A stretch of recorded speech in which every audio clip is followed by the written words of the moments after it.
IPO तो ऐसा खास पेशकश हमारी जिसमें आईपीओ बाजार से जुड़ी हुई तमाम अपडेट्स, तमाम जानकारी हम कोशिश करते हैं कि आप तक सबसे पहले पहुंचे, ताकि आप सही निर्णय ले पाएँ कि क्या करना चाहिए, क्या नहीं करना चाहिए, पैसे लगाएं भी कि ना लगाएं। इन तमाम पहलुओं को लेकर के हर रोज़ हमें जानकारी देने के लिए हर्ष हमारे साथ जुड़ते थे। थोड़े से व्यस्त हैं, कई सारे, चूँकि वीकेंड आने वाला है, बहुत सारे प्रोग्राम की तैयारी करनी होती है, तो हमने सोचा कि आप रहने दीजिए, हम ही जो है इस पर बातचीत कर लेते हैं रचित जी से। तो एक एक करके हम जरा पहले बातचीत कर लेते हैं। जरा रूबिकॉन रिसर्च का जो आईपीओ आया हुआ है उससे शुरुआत करना चाहेंगे। ये आईपीओ कल से खुला हुआ है सर, रजित सर, और ये 13 तारीख तक जो है वो खुला रहेगा। 14 तारीख को इसमें अलॉटमेंट की डेट रखी गई है और 16 अक्टूबर को ये लिस्ट हो जाएगा। जिसके पहले सबसे पहले ज़रा नज़र डालते हैं प्राइस बैंड क्या रखा गया है। तो यहाँ पे 461 से लेकर के 485 शेयर का प्राइस बैंड रखा गया है। करीब 30 शेयर जो है का लॉट साइज़ है, यानी आपको एक मुश्त जो है कम से कम 30 शेयर खरीदने होंगे। फ्रेश इशू है 1.03 करोड़ रुपए का, और बाकी ऑफ OFS है, तो इस पर आप लोगों को ध्यान रखना होगा। इसके ज़रा फंडामेंटल्स के रिजल्ट्स भी ज़रा देख लेते हैं क्या कुछ रहा है। तो अब अगर हम आय की बात करें तो ये करीब 2023 में 419 करोड़ के आसपास थी, 1296 करोड़ अब हो गई है। पैट जो है वो 2023 में करीब 17 करोड़ के आसपास का घाटा था, वो बढ़ करके अब 91 करोड़ का मुनाफे में तब्दील हुआ 31 मार्च 2024 को। और अब जो 31 मार्च 2024 के फाइनल रिजल्ट आए हैं उसमें हम देख रहे हैं कि 134 रुपये के आसपास का पैट जो है देखने को मिल रहा है।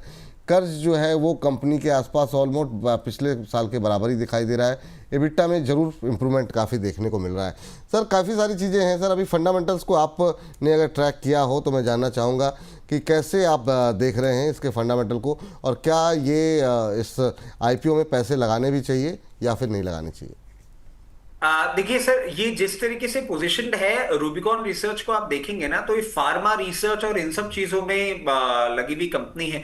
और अभी रिसेंट टाइम्स में हमने देखा है एक हमारे देश में भी ना एक अच्छा अपसाइड देखने को मिला है ऐसी स्पेसेस में, ऐसी कंपनीज में। तो मैं समझता हूं अगर आपको एक नॉर्मल नॉमिनल लिस्टिंग गेन्स चाहिए हो, आप 10 से 15% लिस्टिंग गेन्स के लिए तैयार हो, तो जरूर इसमें एक बार आप कोशिश कर सकते हैं इन्वेस्ट करने की। और इसके साथ साथ अगर आप मीडियम टर्म का टाइम होराइजन लेके चल रहे हैं तो डेफिनेटली इन लेवल्स पे अट्रैक्टिव लग रही है।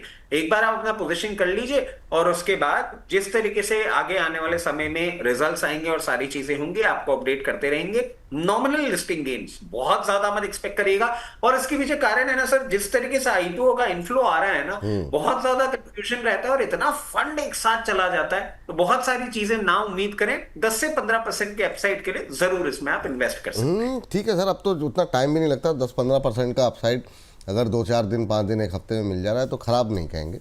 मगर सर देखिए कितना पैसा है इस बाजार के पास, जो एलजी के आईपीओ ने रिकॉर्ड बनाया है सर, रिकॉर्ड। मतलब आप सोचिए, मतलब बजाज हाउसिंग फाइनेंस का रिकॉर्ड था, वो इस बार टूट गया है।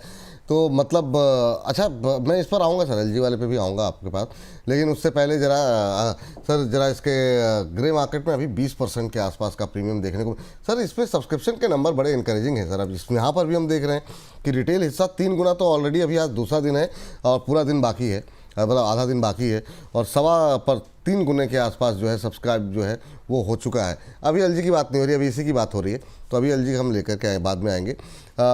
तो सर 3.25 गुने के आसपास जो है रिटेल हिस्सा सब्सक्राइब हो चुका है, टोटल इशू ऑलरेडी सब्सक्राइब हो चुका है।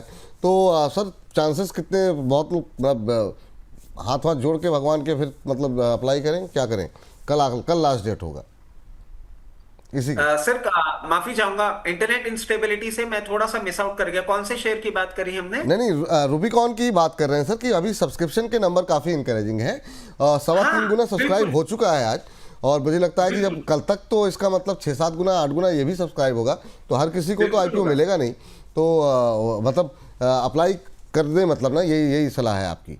सर एक्चुअली प्रॉब्लम नहीं है ना, असबा के थ्रू पैसा तो आपका जाता नहीं है, सिर्फ ब्लॉक होता है, और 1-2 दिन के लिए ब्लॉक होता है। अटेम्प्ट कर लीजिए, आ जाएगा, कुछ पैसा बन जाए। ठीक, तो ये बात हो गई यहाँ पर पहले एक आईपीओ को लेकर के। अब अगले आईपीओ की जरा बातचीत कर लेते हैं, स्क्रीन पर लेकर के आ जाइए। और सर कैनरा बैंक की बहुत बात की हम लोगों ने, अब जरा कैनरा रिबको की बात कर लीजिए।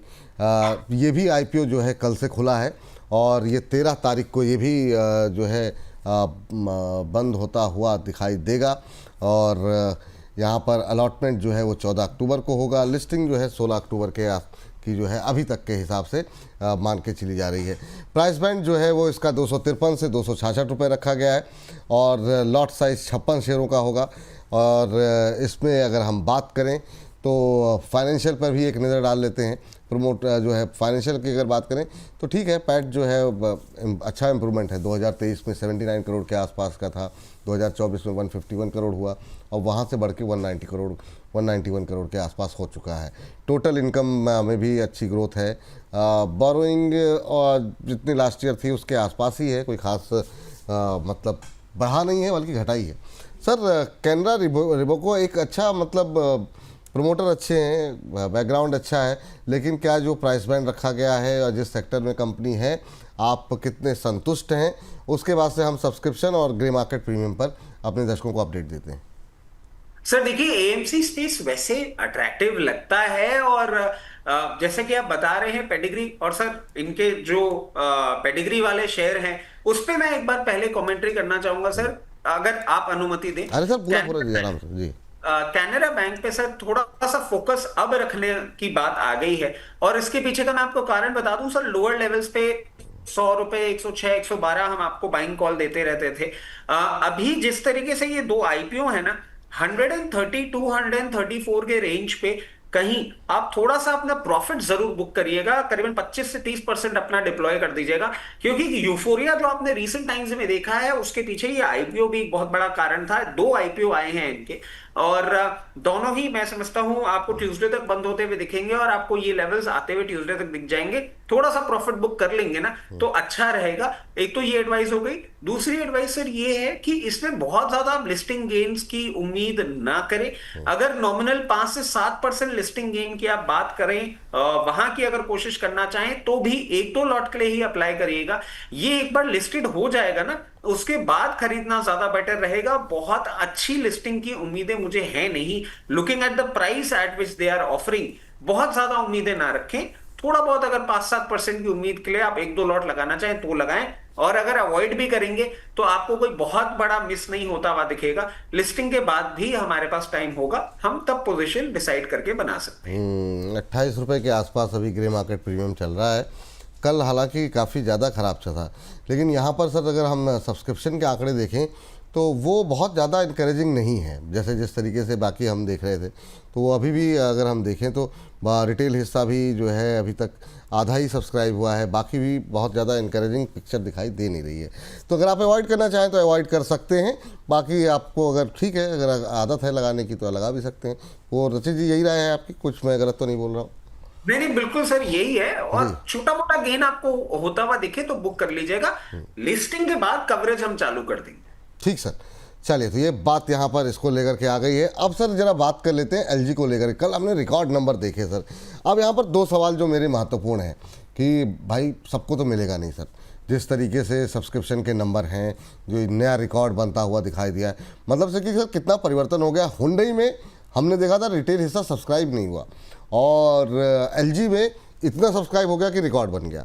तो ये दो बिल्कुल मतलब 360 डिग्री चेंज जो है यहाँ पर आता हुआ, दो अलग अलग साउथ कोरियन कंपनी में।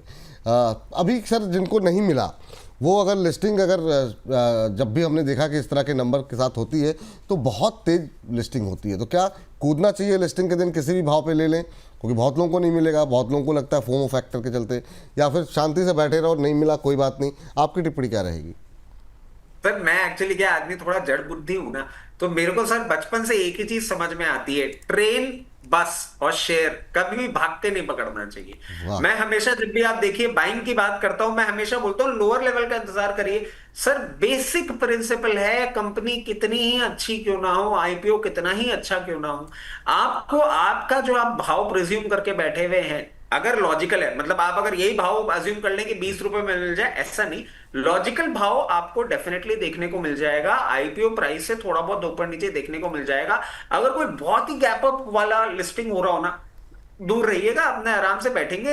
अगर मिस भी हो जाता है तो और हम शेयरों से कमा लेंगे, भाग के पकड़, क्योंकि सर हमने देखा है, बजाज हाउसिंग आप उठा के देख लीजिए, टाटा टेक आप उठा के देख लीजिए, लिस्टिंग हुई, लोगों ने लिस्टिंग के 1-2 दिन, इनफैक्ट आपका वो एचडीबी फाइनेंशियल सर्विसेज जो एचडीएफसी का है, तो ऐसे भाग के पकड़ने वाला कोई जरूरत नहीं है। लिस्टिंग पे एंजॉय करेंगे प्रॉफिट्स, और भाव जब आएगा तब खरीदेंगे, नहीं आता तो जाने देंगे। नहीं आता तो जाने देंगे, छोड़ देंगे, कोई ऐसी कोई टेंशन वाली बात नहीं है। चलिए, जब ये एक बार लिस्टिंग होगी ना तो बहुत डिटेल में इस पर डिस्कस करेंगे।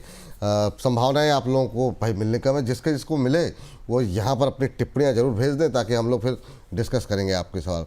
सर, आज एक और लिस्टिंग हुई, पता नहीं आपने देखी कि नहीं, वी वर्क को लेकर के, इसका जो वी वर्क के नाम से, और फ्लैट लिस्टिंग देखने को मिली। अब इशू प्राइस से भी नीचे आ गया, बहुत लोगों को निकलने का मौका नहीं मिला होगा, कुछ लोग इसलिए होल्ड कर रहे होंगे कि आज नहीं चला तो हो सकता है कल चल जाए, और बाद में बहुत सारे शेयर ऐसे आते हैं लोगों के सवाल सर कि आईपीओ के बाद नहीं चले। वी वर्क को लेकर के आपकी एक्सपेक्टेशन क्या है, और क्या जिनके पास इनको मिला है वो क्या कर रहे हैं अभी? सर देखिए, वैसे हमने पहले भी बात करी थी कि ये जो पर्टिकुलर स्पेस है ना, इसका फ्यूचर है, बट इसमें एक देखने वाली बात यह है कि हम बहुत ज्यादा बुम्बास्टिक एक्सपेक्टेशंस भी नहीं रख रहे थे। 1.1 टाइम ही ये सब्सक्राइब हुआ था। अब जिनके पास है वो एक माइंड फ्रेम बना के अगर रखना चाहते हैं कि ये 630 रुपए पे अभी भी चल रहा है, अगर 564 रुपए तक भी आ जाए आपको परेशानी ना हो तो आप अपनी पोजीशन बरकरार रख के चलें। अगर आपने सिर्फ लिस्टिंग गेन्स के लिए किया था तो अभी भी आपके पास मौका है, जहां आपको एक बार एग्जिट मिले बुक करिएगा। ये अभी नियर टर्म में तो मैजिक नहीं करता हुआ दिखाता, तो एक्सपेक्टेशंस मत रखिए, और डाउनसाइड के साथ अगर पोजीशन बना के रख सकते हैं तो बना के रखिए, कोई प्रॉब्लम नहीं। कोई प्रॉब्लम नहीं है। और इस बीच सर काफ़ी सारे लोगों की टिप्पणियाँ आईपीओ के सेगमेंट पे हमारी आती रहती हैं, उसमें अर्बन कंपनी का आईपीओ पे बहुत लोगों ने पैसे लगाए हुए हैं। एक हमारी दर्शक का नाम ले लेते हैं जिनका नाम है सुरेश मकवाना साहब, और ये 103 पर लेकर के बैठे हुए हैं। अभी सर अर्बन में क्या व्यू रहेगा? तो अभी अच्छे प्रॉफिट में भी है, अर्बन कंपनी को लेकर के क्या व्यू रहेगा सर? अर्बन पे इन्होंने 103 पे कब ले लिया ये पता नहीं, मुझे लगता है इनसे टाइपिंग एरर हो गई है। चलिए कोई बात नहीं, लेकिन ओवरऑल इन जनरल अभी अर्बन कंपनी जो हाल में लिस्ट हुई है, क्या हुआ सर? नहीं, मैं वही 103 वाला भाव, हाँ, मैं भी वो कंफ्यूज छोड़ हो दीजिए गया सर था उसको, वो हो सकता है अर्बन टाइपिंग एरर हो जाती है कई बार। तो ये मैं जानना चाह रहा हूँ जिन लोगों ने आईपीओ के आसपास लिया हो, उन अर्बन कंपनी पे उनकी क्या स्ट्रेटजी होनी चाहिए, रखना भी चाहिए पोर्टफोलियो में या नहीं? सर देखिए, न्यू एज कंपनी है, और जैसा कि हमने बताया भी था कि सर्विसेज बहुत अच्छी प्रोवाइड करते हैं। इनको थोड़ा सा पेशेंस रखना पड़ सकता है। 157 रुपए के भाव पर चल रहा है। मैं समझता हूं जिस तरीके से मूव कर रहा है आपको 142 रुपए तक भी आता हुआ दिख सकता है, बट पोजीशन अपनी बना के रखें, कोई डरने वाली बात नहीं है। इन टाइम टू कम जैसे जैसे नंबर्स आएंगे वैसे वैसे इंप्रोवाइज होगा, और अभी कोई फ्रेश एंट्री के लिए या 142 रुपए पे एवरेज के लिए नहीं बोलूंगा। एक लेवल है जो दिख रहा है, जब वो लेवल आएगा तो आपके शो के माध्यम से हम अपडेट करेंगे कि आगे क्या करना है। फॉर द टाइम बिंग कुछ भी नहीं, बने रहें, फ्रेश एंट्री के लिए भी राय नहीं दूंगा। हाँ, उत्पल जी कह रहे हैं रचित सर की बात सुनने से ही मन खुश हो जाता है। वाह वाह वाह वाह वाह वाह सर, मतलब अद्भुत छाए हुए हैं सर आप, आपकी बातों को लेकर के जो है लोग खुश हो जाते हैं। पांडुरंग रुद्रवार जी हैं, कह रहे हैं टाटा कैपिटल का आईपीओ लग गया है, क्या करना चाहिए? अब ये सर, ये लोगों की टिप्पणियाँ पढ़ेंगे तो काफ़ी समय निकल जाएगा, लेकिन फिर भी एक टिप्पणी करना चाहें। टाटा कैपिटल, एलजी का चूँकि हमने बातचीत की, जिन लोगों को टाटा कैपिटल मिले क्या करना चाहिए? बहुत लिस्टिंग के दिन ही निकल जाएं या इसको लॉन्ग टर्म के लिए रखना चाहिए, क्या टिप्पणी रहेगी? नहीं नहीं नहीं सर, देखिए बहुत ज्यादा लिस्टिंग गेन की तो हम उम्मीद पहले भी ये बात कर चुके थे आस्था मैम के शो के दौरान की बहुत ज्यादा नहीं, बट मीडियम टर्म के लिए जरूर इसमें पोजीशन बना के रखनी चाहिए। एसएमई सेक्टर को जिस तरीके से ये करता है, जिस तरीके से वेल्थ मैनेजमेंट सर्विसेज है, the company is good, the pedigree is good, तो मेरे हिसाब से आप बने रहें।